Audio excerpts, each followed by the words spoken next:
साथीहरू आज मङ्गलबारको मार्केट हेर्दाखेरि दुईवटा कम्पनी पोजिटिभमा छ, एउटा स्वस्तिक र एउटा साई प्यानल।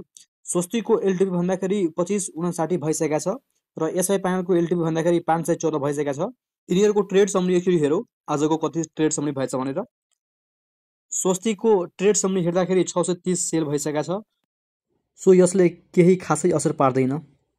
अब साई प्यानलको हेरौँ ट्रेड समरी।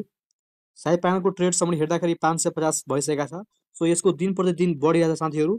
होल्ड गर्ने प्रयास गरौँ ल साथीहरू।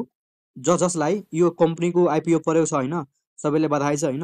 होल्ड गर्ने क्षमता राख्नु साथीहरू।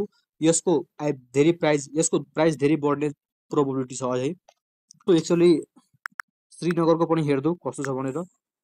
श्रीनगरको आज चाहिँ नेगेटिभमा छ। यसको 0.25ले नेगेटिभमा छ भनेपछि 2 रुपियाँ मात्र आज घटेको छ।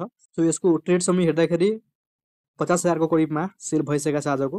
सो तपाईँहरू अहिलेसम्म सेल गरिसक्नु भयो कि होल्ड गरिराख्नु भएछ, कृपया कमेन्ट गर्नुहोला।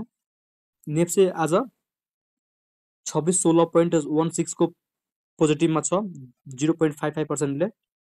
हस् त साथीहरू, आजलाई यति नै।